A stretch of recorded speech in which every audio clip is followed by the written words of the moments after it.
Hey guys, what is going on? It is Scott with 3 Guns Down as always, and I've been playing the Destiny beta the entire time it's been out. It's been amazing. I love it. I decided today that we're going to do a class overview. We're going to go through all 3 classes, the Warlock, the Hunter, and the Titan, and we're going to look at their subclasses. Now, currently in the beta, there's 2 subclasses for each class, but I think will be 3, and I'll show you why. So let's get into it. First thing we're going to look at is the Warlock. Now, the Warlock is probably the funnest class to play in my opinion. The subclass you can use in the beta is the Voidwalker class. It's a pretty fun class actually. I think the Warlock so far has the most useful grenade, the Vortex Grenade. They also have Glide, Nova Bomb, and Energy Drain as their main abilities.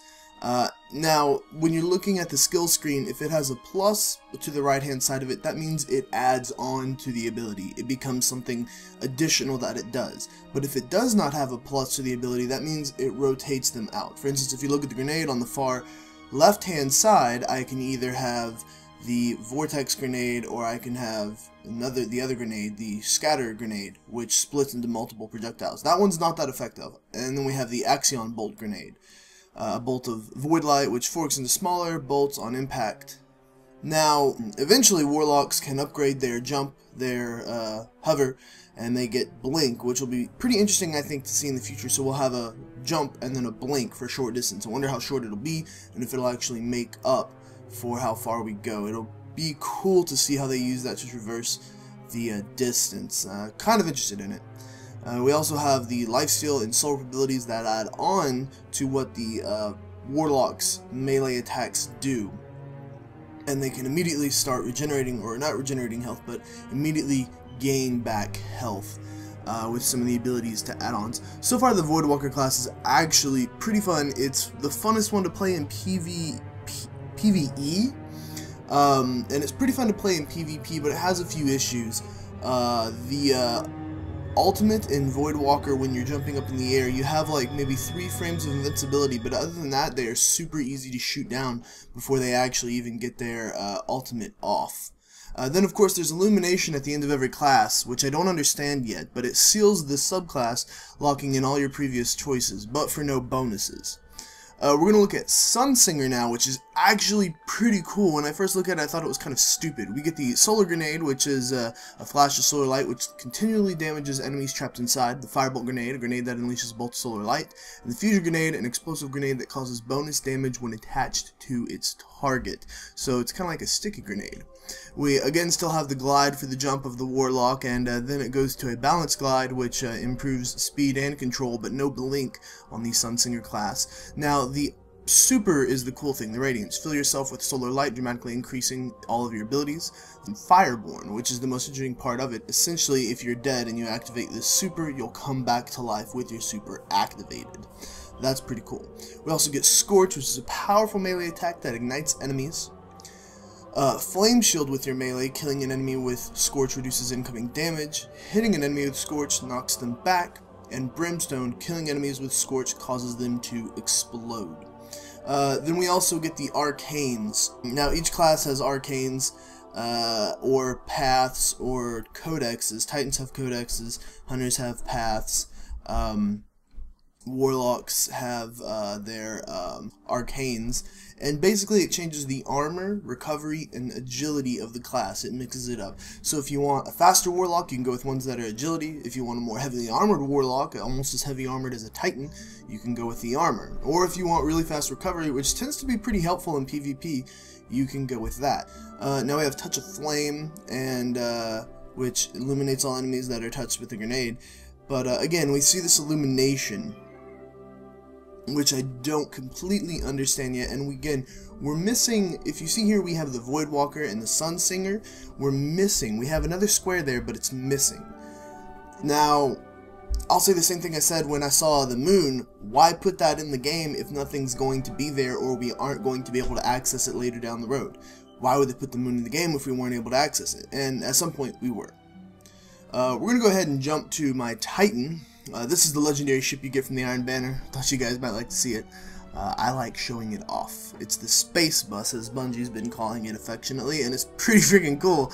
It drives around like a truck and it has some cool animations, but I thought I would show that off. Some of you might like to see that. The Titan class is pretty fun. Their super seems to be more Twitch oriented rather than actual situational oriented. The first class is Striker, and then we also have Defender. Now the Striker class is the one you get to use through all the time. We have the Flashbang Grenade, which is pretty useful, the Pulse Grenade, which I think is more useful in terms of its damage output, and the Lightning Grenade, which we haven't got to use, so honestly I have no idea how it does in PvE or PvP, but it looks like it could be pretty interesting. We have Lift, which is pretty much the same thing as the Warlock's Jump, it's just named something else, and eventually we get Catapult, which might have more effect, because it seems like it provides additional speed in the very beginning, but again, we don't know, we haven't been able to test it. Fist of Havoc is the super, smash the ground and dissolve nearby enemies with a maelstrom of arc light. Adding on to that, you get Aftermath, which leaves a pulse where Fist of Havoc's was, which is very nice, and we get Death from Above. I've seen this in videos, it's pretty cool, it allows you to aim it if you're up in the air. And then Shockwave, Fist of Havoc unleashes a wave of devastating energy which travels along the ground. Don't know if it changes the effect or changes the radius of effect, again we haven't been able to see that, or maybe it goes in a straight line. Storm Fist is a melee, a punishing melee attack that deals bonus damage. It's one of my favorites, it makes a nice thud. Overload, Discharge, and the final ability for melee. These all just add on to how powerful the melee is. Illuminated. Kills with Storm Fist significantly reduce the cooldown of Fist of Havoc. Then of course the Titan Codexes, which change armor recovery and agility. All three classes have something like this, so it's going to be nice to see that you're going to be able to play classes in very different ways. Theoretically, you could have a tanky Warlock. Headstrong. I didn't like this so much because it was actually easier to aim Fist of Havoc without it, but you could definitely learn to use it with it. It increases the distance at which Fist of Havoc goes after sprinting. Transfusion immediately triggers health regeneration with kills of Storm Fist or melee, so if you're able to kill somebody in a tight situation, that'll be nice. Of course, we have more Titan Codexes, 6 of these in each class. Illumination. Now this is my favorite thing in the class that unfortunately we didn't get to use and I can't wait to use it, the Shoulder Charge.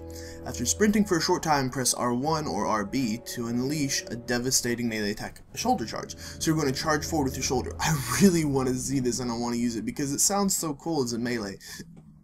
It transforms your melee to essentially extend this gap in this distance, and I really want to see how we'll be able to use that and play it out in certain situations. Then of course we have Illuminated as always, which locks in all the choices. Now let's look at Defender. This subclass is actually pretty cool, and I kind of really want to play it because it has a lot of really cool effects. It has the Magnetic Grenade, a grenade which attaches to enemies and explodes twice, so it's almost a guaranteed kill if you attach it to somebody, I would think, or I'd hope. Spike Grenade, a grenade that attaches to any surfaces and emits a torrent of damaging void light. And then we have the Suppressor Grenade, which could also be extremely interesting. An explosive grenade that prevents enemies from using their abilities for a short time. I wonder if it's going to have that same effect in PvP, or if they're going to have to nerf it or turn it off in PvP, but that seems like it could be extremely helpful in tight situations. Walk into a big crowd, no super for you. We still have Lift as the jump ability, and all the way up to Catapult, so the Titan has the same jump abilities for this class. The super is Ward of Dawn. Shape Void Light into an indestructible and shield to protect you and your allies from harm. Armor of Light inside the Ward of Dawn, you and your allies gain significant damage resistance.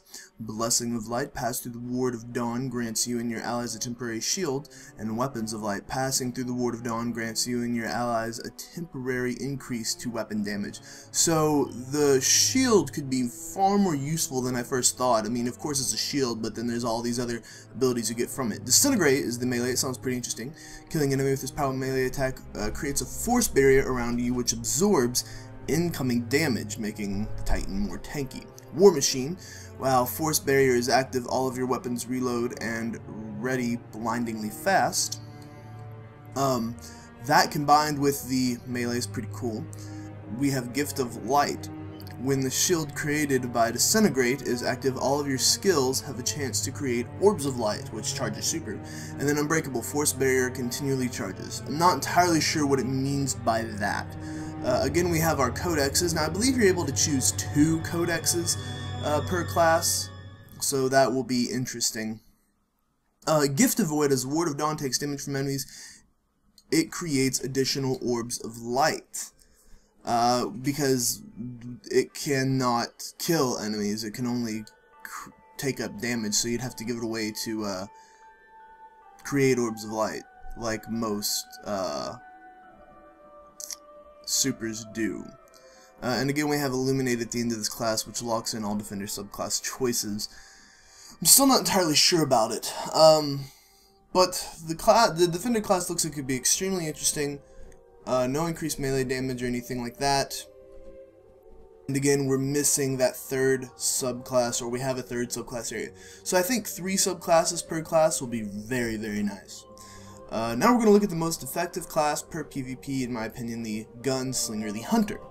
The Gunslinger has the Golden Gun super ability, and it is unbelievably powerful in my opinion. The Gunslinger starts with Incendiary Grenades, which are explosive grenades that deal damage over time with an incendiary. The Swarm Grenade, which I think is potentially useless in PvE and PvP. It needs a pretty big buff. It seems like it does no damage, or if it does damage, it's very easily escapable. I think it really does need quite a large buff. In my opinion, people just seem to be able to stay away from it. I think they need a larger aggro range, and I think each one needs to do a bit more damage. Not to the point that, of course, it's OP, but I could stand 10 feet away from these things, and as long as I don't go near them, I'm completely fine, and even then, they still don't do that much damage. The Trip Mine Grenade is pretty interesting, an explosive grenade that sticks to surfaces and detonates when enemies pass through its laser trigger. So a trip mine, basically, obviously, because it's called a Trip Mine Grenade. Then we have Double Jump, which will translate to Better Control, which will go into Triple Jump.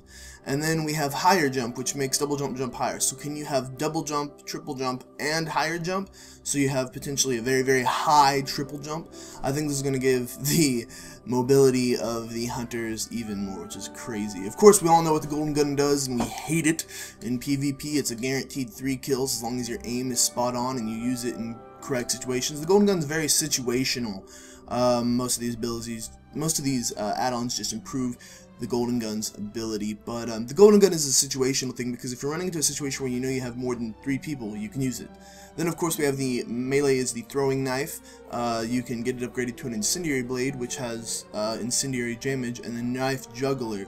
Precision kills with the Throwing Knife immediately reset its cooldown, which means headshots with the Throwing Knife, and yes, you can get them.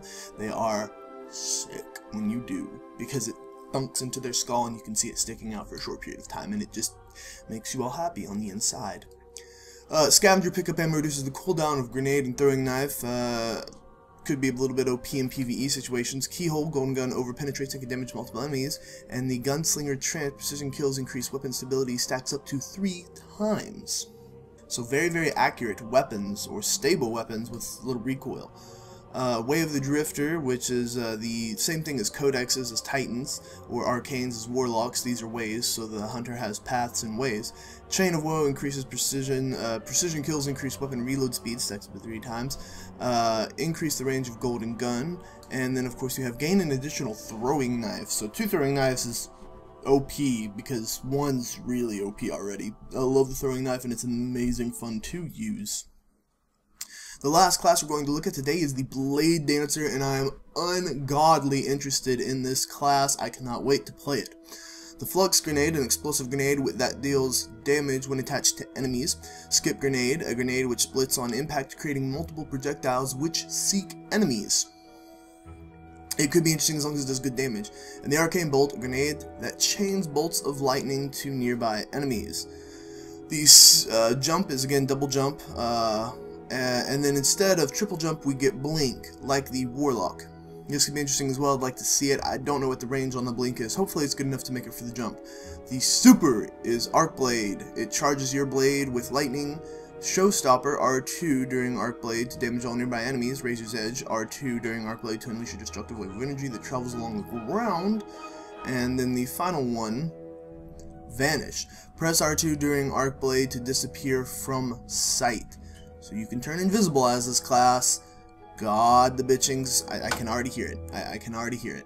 It's the internet, just off in the distance. See what I mean?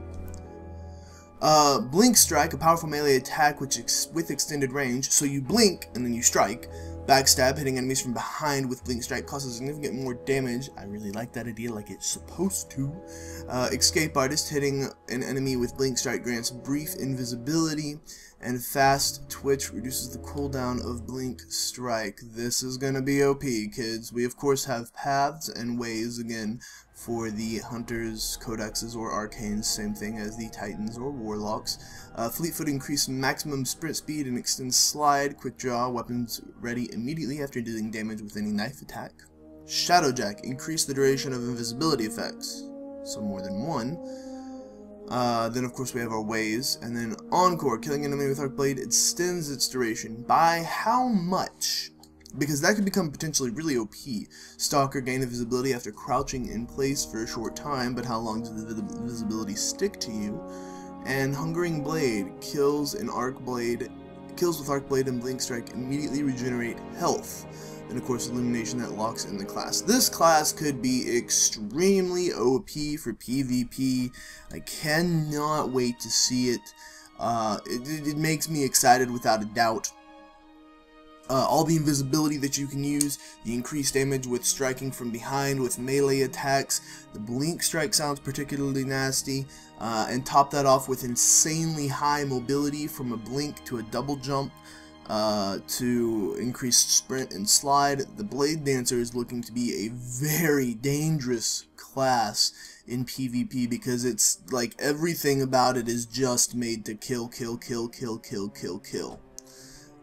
Anyway guys, that's it for me. I'm Scout with 3 guns down. Let me know what you think of the classes down below for Destiny. I will see you next time. Don't forget, you can catch us on Twitter, YouTube, Facebook, and Twitch, which is where all the action happens and where we're streaming everything and all footage was captured.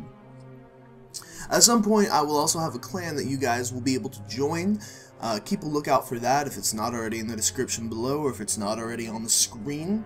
I hope you guys enjoyed this video. I will see you next time on the gun range. Later, everybody.